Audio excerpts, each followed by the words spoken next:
घसीट के लेके गए और बाबा साहब की 2-3 बार फोटो फेंक के मारी। उन्होंने ये बोला कि चमारों ने गंद फैला रखा है दिल्ली के अंदर। 9 बजे कॉल की कि आप मैं यहाँ पर अकेले हूँ, आप लोग आइए, लेकिन जो समाज के ठेकेदार और समाज के अपने आप को मेड करवा दिए और जो वहाँ पे 500 या 1000 आदमी इकट्ठा हो जाते तो मैं ये कह सकता हूँ कि आंदोलन नहीं हटता। दिल्ली यूनिवर्सिटी के गेट नंबर 4 पर लगातार धरना जारी रहा, प्रोटेस्ट जारी रहा। डॉक्टर रितु सिंह का 136वें दिन घटनाक्रम कुछ इस तरह हुआ। सुबह पुलिस आई और बगैर किसी सूचना के जितने वहां पे लोग धरना पे बैठे थे उनको डिटेन किया और सारा तंबू उखाड़ दिया। उसके बाद दिन भर घटनाक्रम हुआ। रितु सिंह दोबारा लौटी, वहां धरने पे बैठी, पुलिस आई और पुलिस उनको उठाकर हिरासत में ले ली, उनको भी डिटेन किया।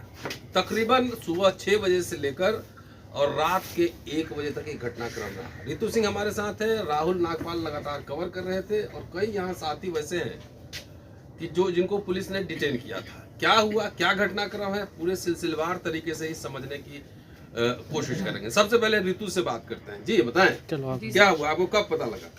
पता सर लगा 7:30-8 बजे के करीब। हाँ, इतना यही टाइम था। मैं एग्जैक्ट स्क्रीनशॉट भी डाल दूंगी कब कॉल आया था साथियों का। तो आराम से, क्योंकि हम यूजुअली रात को पूरा वहाँ रहते हैं, तो जैसे कई बारी आदत मेरी है कि जब सब सोने लगते हैं, जब हमें लगता है कि अब हमारे एकदम फेल हो गए, नींद वो थोड़ी वो होगी, तो सबका फ़ोन आया। मैंने देखा सच्चू अगले दिन भी वहीं पे था शाम को, पूरी टीम आ रही है। तो हमने देखा गाड़ियाँ आ रही है रात को, क्या दिक्कत है? एक दिन पहले और एक स्कॉर्पियो ब्लैक कलर की जो हमारे सामने लगी हुई थी और बार बार उस स्कॉर्पियो में से ना काले शीशे थे, ऐसे लग रहा था कोई ऊपर नीचे करके ऐसे देख रहा है। तो हमें लगा कोई बच्चा होगा, बिल्कुल हमारे प्रोटेस्ट के सामने। तो हमने इग्नोर किया। फिर भी मेरे साथियों को कुछ शक हुआ कि ये कोई है, दीदी को बताना चाहिए ये चीज़ हो रही है, लेकिन इन्होंने भी नहीं बताया। इन्हें लगा कि अमूमन यहाँ पे लोगों की गाड़ियाँ खड़ी रहती हैं, नॉर्मल एक्टिविटी है, तो इन लोगों ने अवॉइड किया। एक लड़का रात को एबीवीपी का आशुतोष को धमकी देके जाता है, फिंगर दिखा के जाता है मिडल, और वो चला गया वहां से। देन वो उसने कॉल भी की कि तुझे तो मैं देख लूंगा। ये रात के 10:30 बजे की घटना, आशुतोष जी 10:30 बजे की घटना है। एंड उन्होंने उनको कॉल करके धमकी भी दी। अब आप यकीन मानिए सर कि जब 3:30-4 बजे के करीब मैं वहां से गई हूँ, शायद इनको तो पता नहीं चला कि मैं गई हूँ फ्रेशन अप वगैरह होने के लिए। मुझे लगा सुबह सुबह जल्दी आ जाऊंगी क्योंकि हमारा प्रोग्राम एक्टिविटीज थी, तो मैंने कहा 10 बजे तक आ जाऊंगी। इतनी देर में क्या हुआ, इन्होंने देखा कि पहले टाइम नोट किया कि कहीं ऐसा ना हो कि हम रात में भी वापस आ जाते हैं, इधर उधर होते हैं, आसपास वॉक कर रहे हैं। इन लोगों ने टाइम देखा, ये वॉशरूम में भी नहीं है, पूरा इंस्पेक्शन किया। और सबसे बड़ी बात, उन्होंने आशुतोष को भी देखा, क्योंकि आशुतोष लाइब्रेरी में पढ़ता है, आगे पीछे रहता है, और उन्होंने देखा कि कोई स्टूडेंट लीडर कोई और यहाँ पे नहीं। उन्होंने देखा सफा चक्कर, ये भी नहीं था वहाँ पे। जब उन्होंने देखा कि मामला बिल्कुल क्लियर है और ये लोग सोए हुए हैं नींद में, वहां से जब इनको डंडों की आवाज आई तो एक साथी हमारा राम सिंह है, वो उठा हुआ था हल्की सी, मतलब वो अपना दूध गर्म कर रहा था। उसने देखा आके डंडे ये वो फेंक रहे हैं, बाबा साहब की फोटो, वो चिल्लाने लगा कि बाबा साहब की फोटो कैसे फेंकी आपने।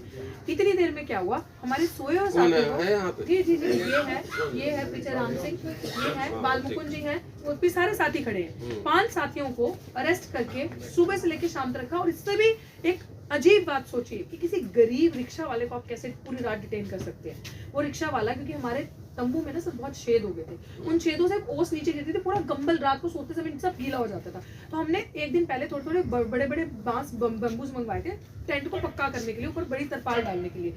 वो रिक्शा वाला जो डंडे लेके तंबू लेके आ रहा था, उसको पुलिस ने, मोरिस नगर पुलिस स्टेशन ने रोक लिया और पूरी रात, हमें नहीं पता, उसका फोन स्विच ऑफ कर दिया, उसको डिटेन रखा। हम फोन कर रहे हैं, उसके जो दुकान वाले वो फोन कर रहे हैं, सब परेशान, उसको पूरी रात डिटेन रखा। अब सिचुएशन देखिए कि ये कितनी बड़ी गुंडागर्दी और चोरी हुई है, आप सबके सामने बता रही हूँ। मेरा वहां नहीं होने का फायदा उठाया, ये देखा कि डॉक्टर तू कब जाती, क्योंकि अगर मैं वहां होती तो मैं नोटिस मांगती, मैं वहां होती तो मैं पूछती ये क्यों किया। मैं वहां नहीं थी, जो हमारे साथी उनको सोए हुए जिप खोला और कॉलर से पकड़ा। आप सुनिए इनकी कहानी, इनके मुंह ऐसे घसीट के। एक सेकंड नहीं चाहता, कौन थे इधर आगे आ जाओ। क्या हुआ हम लोग थे? हाँ बताओ क्या हुआ। 5 व्यक्ति जो थे, रात को हम लोग सोए हुए थे, करीबन 10 बजे के आसपास। डॉक्टर रितु जब तबीयत उनकी ख़राब हो गई तो वो अपने रूम चली गई। तो हम लोग 5 लड़के थे, हम थे और तोमर जी थे और 3 लड़के और साथी थे। तो हम लोग 5 व्यक्ति जो रात्रि सोने के बाद एक व्यक्ति उठे और हम लोग तंबू में अंदर में सोए हुए थे। अचानक पुलिस आया और हम लोगों को कलर पकड़ते हुए खिंचाते हुए निकले। वो करीबन 7 से 8 के बीच में, और बहुत भारी संख्या में पुलिस लोग आए, सारा सामान ले गए, पूरे संख्या पे आए। तंबू से हम लोगों को निकाला और जो बाबा साहब का प्रतिमा थे, जो भगवान बुद्ध के जो प्रतिमा थे वहाँ, उन सब को निकाल करके जमीन पे पटक दिया वहाँ। और हम लोगों को पकड़ते हुए पूरे इस तरह करके घिसते हुए हम लोगों को उठा के लेकर आप के कहाँ जाते से आए थे। हैं? मैं झारखंड से हूँ, मेरा नाम है मनोज हारी अच्छा जी। चलिए, और कौन था यहाँ पे? इधर आप, क्या हुआ जरा बताना। सर हम सोए, हमारे साथी सभी लोग सोए हुए थे। मैं सबसे पहले उठा था तो उठ के देखा, मैं चाय बना रहा था तो जो से ही मैंने देखा तो बहुत संख्या में पुलिस लगी हुई थी और उन्होंने सीधा आके नहीं हम पे अटैक किया, सबको कॉलर पकड़े। हमने बिल्कुल, हम अंडर गियर से सोए हुए थे इस तरीके से, तो ऐसे ही हमको उठा लिया बिल्कुल से बिल्कुल, किसी के स्लीपर भी नहीं पहनने दिया। हमने रिक्वेस्ट किया कि हमें कपड़े ले लेने दिए, गर्म ठंड का मौसम है, लेकिन उन्होंने एक नहीं सुनी। हमको सीधा उठा के नहीं और बस में बैठा दिया, हमारा मोबाइल छीन लिया और हमको सबको बंद करके नहीं और हमें ले गए। क्या कुछ पता लगा? हाँ, वो पुरानी थाने में हम लोगों को ले गए और ले जाने के बाद अंदर ही हम लोगों को बंद रखा गया। कुछ देर के बाद 2-3 घंटा के बाद पता चला कि मैडम लोगों को भी 2-3 घंटा से ज़्यादा हो गया था, क्योंकि हम लोगों के पास में मोबाइल से ना घड़ी था तो हम लोग टाइम भी नहीं देख पाए। तब वहाँ बहुत सारा भीड़ हुआ तो प्रशासन एक बोला कि हाँ, गेट पे भी बहुत लोग आ गए हैं। हम उन लोगों को कितना बजे रात में छोड़ा? हम लोगों को वहाँ से लगभग 1 बजे 10:30 में हम लोगों को पीछे गेट से निकाला। 10:30 नहीं, 1 का एक का शायद मेरे पास मोबाइल नहीं था। क्या हुआ था? कितने सुबह के टाइम पे 7:30 के बीच में हमें रिटर्न किया गया था और बाबा साहब की तस्वीर पे डंडे बजाए गए और उन्होंने ये बोला कि ना तो बाबा साहब बचा सकते ना तुम बचा सकते, क्योंकि ये न्याय थोड़ी दिलवाएंगे ये लोग। तो उन्होंने चमार चमड़े क्या उल्टा सीधा बोला उनको, वो हम पे डंडे बरसाए तुम गए। तो जाट हो ना? हाँ तुम जाट हो? हाँ। चलो, तुमको भी चमार में तो बुला दिया। उन्होंने खुद बोला और संख्या बढ़ गई। सर ये अम्बेडकर अम्बेडकर साहब, हम बाबा साहब को विचारधारा और बाबा साहब के संघर्ष पे चलते हम, और हमने ये बात मान रहे हैं कि जिन्होंने हमें रूम पे रखा गया तो हम पे गाली गलौज करी गई और हमें जंगल में ले जाके, जैसे ना काउंटर करने के लिए ले जा रहे जंगल में, ऐसे जंगल में ले जाके गए और बाबा साहब को गाली गलौज दी। बाबा साहब की फोटो फाड़ी जो HHO साहब है, और मैं वो गाड़ी का नंबर बता दूंगा 51 है और 21 है लास्ट में। ये गाड़ी का नंबर है, स्कॉर्पियो UP 16 नंबर है उसका, जो खड़ी थी APP वाले की गाड़ी थी वो APP। और उन्होंने सलाह बनाई और इनके साथ में जो यूनिवर्सिटी के जो गार्ड हैं वो शामिल है इनमें। उसमें शामिल है। खिलाया कि नहीं ले गया? कोई खाना, एक हमारे जो बिरादरी के थे, ऐसी समाज के जो थे, उन्होंने खाना अपनी ओर से मंगाया था, चाय उन्होंने ही पिलवाई थी, कपड़े भी नहीं थे हमारे साथ में। ये लोवर था एक, और एक ये टी-शर्ट थी, ये इसके अंदर है जो गर्म वाली, वो थी खाली बस। और हमारे पैरों में चप्पल नहीं थी, घसीट के लेके गए और बाबा साहब की 2-3 बार फोटो फेंक के मारी। उन्होंने ये बोला कि चमारों ने गंद फैला रखा है दिल्ली के अंदर। अच्छा। हाँ, पर ये चीज मैं बताना चाहता हूँ डॉक्टर रितु जी, जब तक संघर्ष जारी है, जब तक हम पीछे नहीं हटेंगे, चाहे हमें जान देनी पड़ जाए। ठीक है, अब जान। राहुल, आप कल दिन भर कवर कर रहे थे और ऑन द स्पॉट थे, क्या क्या हुआ? धरना उठ गया? नागपाल इधर देख के, कोई नामो निशान नहीं है? अरे मोदी जी से सीखो कुछ यार। मेरे पास फोन आया, उधर है कैमरा, इधर बाहर निकला था, नागपुर से आया था, तो फोन आया कि भाई ऐसे बात होगी। तो मैं फिर दिल्ली आया था, कुछ नहीं था, बल्ला बिल्कुल सपाचट था, कुछ भी नहीं वहाँ पर, मतलब लग ही नहीं रहा था कि यहाँ पे कभी कुछ हुआ है, बिल्कुल क्लीन था, नीट एंड क्लीन। तो वहाँ से हम लोग फिर हम रितु से संपर्क किया, तो रितु वहाँ पर तमाम लोग पहुँचे, पत्रकार पहुँचे, एक्टिविस्ट लोग पहुँचे। फिर वहाँ पर बैठे, पुलिस के साथ झड़प हुई, पुलिस ने हटाने की कोशिश की। पुलिस जो अपनी खाना पूर्ति कर सकती थी, घोषणा करना, बार बार अनाउंस करना कि हमने धारा 144 यहाँ पे लगा रखी है, आप लोग यहाँ नहीं बैठ सकते, तितर बितर वगैरह वगैरह बहुत सारी बातें उन्होंने कही। आशुतोष, रितु और तमाम जो लोग थे, उन्होंने पुलिस से कहा कि आपने कब इसको यहाँ पे मतलब धारा 144 लगाई, हमारा धरना उठाने से पहले आपने नोटिस क्यों नहीं दिया, हमें बताया क्यों नहीं, ऐसे कैसे हो गया। क्या पुलिस के साथ झड़प हुई और लगभग शाम को 5 बजे के आसपास, 4:30 साढ़े 5 बजे के आसपास जो है वो रितु और उनके साथियों को वहाँ से गिरफ्तार कर लिया गया, उठा लिया गया। और जिस बदतमीजी के साथ, मैं तो बदतमीजी और सर मुझे इसमें एक बिल्कुल कहते हुए बताते हुए मुझे लग रहा है कि रितु के साथ में जिस बर्बरता के साथ में वहाँ से गिरफ्तारी की गई, बाल पकड़ना, हाथ पैर पकड़ना, जैसे कोई क्रिमिनल ऐसे मेरा मुंडी करके, ऐसे करके मतलब हम लोग वहाँ पे कवर कर रहे हैं, पत्रकारों को धमकी दी महिला पुलिस थी। महिला, और लेकिन जिसने मेरे हाथ पे ये स्क्रैचेस मारे ना, ये मेल पुलिस था, क्योंकि मेरे बाबा साहब की फोटो पकड़ी हुई थी तो मैं छोड़ नहीं रही थी, तो मेल पुलिस ने हमारे पास वीडियो भी, उन्होंने ऐसे खींचा और मेरा हाथ पूरा मोड़ के उसके हाथ में दिया, महिला पुलिस के हाथ में। तो ये मेरे साथ ही ये जो क्या है ना सर, कि मतलब पत्रकारों को धमकी दी जा रही है, आप कवर क्यों कर रहे हो, 3-4 पत्रकारों को उठाकर जबरदस्ती गाड़ी में डाल दिया, उनको बाद में छोड़ा गया। तो ये जो पूरा घटनाक्रम रहा है, और मैं सबसे ज्यादा इसमें समाज को भी दोषी मानता हूँ कहीं ना कहीं, कि रितु ने 9 बजे कॉल की कि मैं यहाँ पर अकेले हूँ, आप लोग आइए, लेकिन जो समाज के ठेकेदार और समाज के अपने आप को मेड करवा दिए और जो खैर वो छोड़िए। नहीं फिर भी वो इसलिए कहना जरूरी है कि लोगों को मैसेज भी जाना चाहिए कि अगर वहाँ पे 500 या 1000 आदमी इकट्ठा हो जाते तो मैं ये कह सकता हूँ कि आंदोलन नहीं हटता, लेकिन लोग वहाँ नहीं पहुंचे। बार बार अपील के बाद में 9 बजे से लेकर के शाम को 5 बजे तक 8 घंटे तक अपील करने के बाद में वहाँ इतने भी आदमी नहीं पहुंचे कि हम पुलिस से जवाब करने। तो रितु की हिम्मत को मैं दाद देता हूँ कहीं ना कहीं, लेकिन जो हुआ वो गलत हुआ और नहीं होना चाहिए। बेवजह ये आपने बहुत गलत किया है, जो डकैती डाली है। जैसे मुझे पता लगा, मैंने सोनभद्र में फोन कर दिया था पहुंचने से पहले कि हमारे धरने से सारा सामान हटाया गया है, डकैती हुई है, हमारे 5 आदमियों का किडनैप कर लिया गया है, वो कहाँ है, रितु की जान को खतरा है। ये चीज़ें मैंने फ़ोन नंबर पर बताई। आने के बाद तो एसपी साहब मेरे में जी आपने तो ये सारा गैरकानूनी काम किया है, डकैती डाली आपने, हमारे बच्चों का किडनैप किया है, कौन सी अथॉरिटी थी आपके पास, क्या बिगाड़ थे आपका? ये शांतिपूर्वक प्रोटेस्ट चल रहा था ना, आप कानून से बंधे हुए हो, आप बाबा साहब के संविधान से तनख्वाह लेते हो, आपने रिजाइन कर देना चाहिए था। अगर आपके ऊपर दबाव है तो आपने रिजाइन कर देना चाहिए। क्यों पर रखी वर्दी? अपनी स्कूटी खड़ी करके, एक भैया की स्कूटी थी, तो उस वक्त मैं निकल गया, लाइब्रेरी से निकला 11 बजे, लाइब्रेरी 11 से 4 बजे तक लाइब्रेरी में था।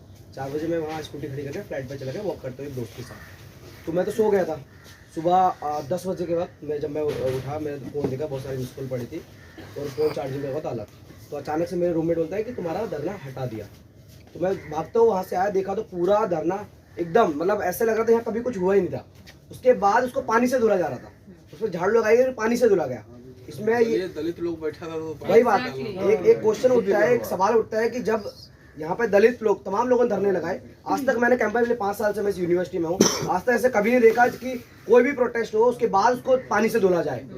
लेकिन ये इस प्रोटेस्ट में हुआ, 136 दिन के प्रोटेस्ट जब हुआ, तो उनको क्या ये क्या संदेश देना चाहते हैं कि किस तरीके से एक मनुवादी और ब्राह्मणवादी मानसिकता इस यूनिवर्सिटी पे कहीं जाके प्रोग्रेसिव तत्वों से कहीं ज्यादा आगे हावी हो चुकी है कि अगर कोई दलित, कोई शूद्र अगर प्रोटेस्ट में बैठता है, कैसे बैठता है, उस जमीन को धुलाई जाएगी, चाहे वो पहले तो शुद्धिकरण जिसको बोलते हैं, हो सकता है, सॉरी, शायद गौमूत्र और गंगा जल से धोया हो, ये तो कह नहीं सकते, लेकिन हो सकता है। लेकिन ये जरूर किया गया था हमारे सामने वहाँ पर पानी से लगातार। सर, ये SC एक्ट के अंदर ऑफेंस है और इस पे कार्रवाई की जाएगी कि आपने दलितों को। अच्छा, आप जो है और कुछ कहना? हाँ, और उसके बाद जैसे प्रोटेस्ट शुरू हुआ, डॉक्टर रितु भी आई, हम लोग गैदर हुए शांतिपूर्वक, अम्बेडकर की तस्वीर और संविधान लेके बैठे।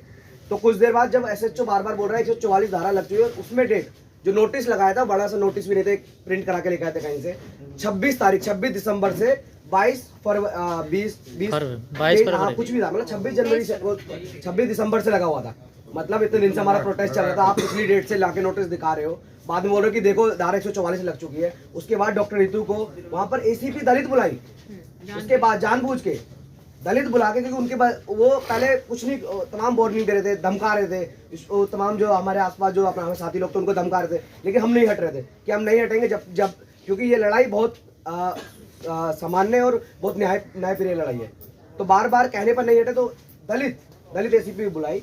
उसके बाद डॉक्टर रितु के साथ लेडी थी अलकाज़ाद, जो मेरे केस की IO भी है, बाद में सविता राय को अरेस्ट नहीं किया और मुझे डिटेन किया और खींच के और ऐसे दिए मारो। जो क्रिमिनल होता है उससे बेतुका गंदा उनके साथ क्या बर्ताव हुआ, ये सारी चीजें की गई। उसका खींचते हुए असोल्ट किया, कहीं इतने गंदे तरीके से मेल पुलिस ने डॉक्टर रितु को टच करते हुए ले गए। चलिए, आप धरने में बैठी, सरकार आप धरने में बैठी, आपने पुलिस को क्या धरने में क्या पर्पस था, क्या लिख के दिया, कुछ किसी पे शिकायत दर्ज की, FIR कराया क्या? जी सर, अभी मैंने FIR दर्ज करवा दी थी। FIR दर्ज करने के लिए पहले तो कंप्लेन कर दी जी, कंप्लेन करा। तो कंप्लेन में ये सारी चीजें मैंने लिखी कि जिस तरीके से ये मुकदमा SC एक्ट के अंदर हो रहा है, पहली बात तो आप किसी को सोते हुए धरना पीसफुल प्रोटेस्ट करते हैं इस तरीके से उठा के घसीट नहीं सकते, ये ऑफेंस अंडर SC एक्ट। और वहाँ पे हम शांतिपूर्वक तरीके से बैठे हैं। तो आपको मुझे पहले बताना चाहिए था, डकैती हुई है, मेरे डॉक्यूमेंट्स, मेरा पर्सनल बैग वहाँ पे पड़ा था जिसमें मेरी जिंदगी की जमा पूंजी है, वो बैग चुराया गया वहाँ से, वो बैग वहाँ पे नहीं है।